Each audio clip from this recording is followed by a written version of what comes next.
दिल्ली की कुर्सी का जो रास्ता है वो उत्तर प्रदेश से जाता है और जी। 80 लोकसभा सीटें हैं जी। और ये इसलिए भी अहम हो जाती हैं कि देश के प्रधानमंत्री खुद एमपी बनने के लिए यहाँ पर उन्होंने मशक्कत की है जी। और वाराणसी की सीट तो है ही है अहम।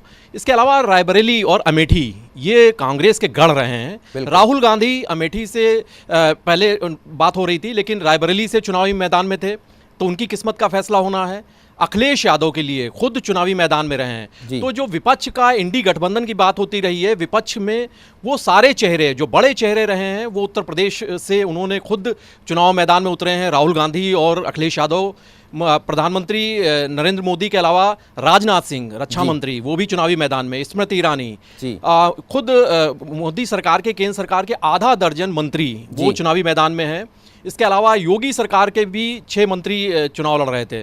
तो ये सारे लोगों की किस्मत का एक बड़ा फैसला होना है और यहाँ पर सबसे बड़ी बात ये तय होनी है कि बीजेपी ने जिस तरीके से राष्ट्रवाद का, राम मंदिर का मुद्दा उठाया था, इसके अलावा बीजेपी ने एक लाभार्थी वर्ग बना है। और मैं आपको एक और अहम बात बताऊं कि अगर जो अभी एग्जिट पोल आए हैं जिनमें कहा जा रहा है कि बीजेपी 70 के करीब सीट्स की बात हो रही है, तो अगर वो ऐसा होता है तो ये बीजेपी के लिए बड़ा गेन होगा, क्योंकि 2014 का जब चुनाव हुआ था तो बीजेपी ने 71 सीटें उत्तर प्रदेश में जीती थी और 2 उसके सहयोगी दलों ने जीती थी। बाद में 2019 में वो सीटें घटी और वो 62 का वो उनका आंकड़ा हो गया था।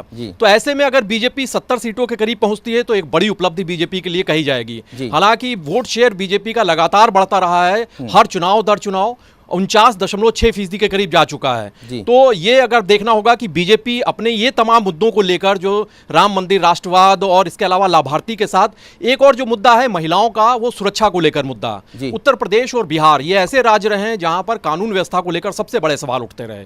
तो ऐसे में अब ये देखना होगा कि जो महिलाओं में एक बड़ी एक नैरेटिव भी बना है, एक परसेप्शन भी बना है कि सुरक्षा जो है वो उत्तर प्रदेश में बड़ी पुख्ता हुई है योगी राज में। तो ये सिर्फ ना मोदी बल्कि योगी सरकार की भी एक बड़ी इम्तिहान है और ये देखना होगा कि उन्होंने जो काम किए हैं, क्योंकि विकास और सुरक्षा इन 2 मुद्दों के साथ बीजेपी चुनावी मैदान में रही है।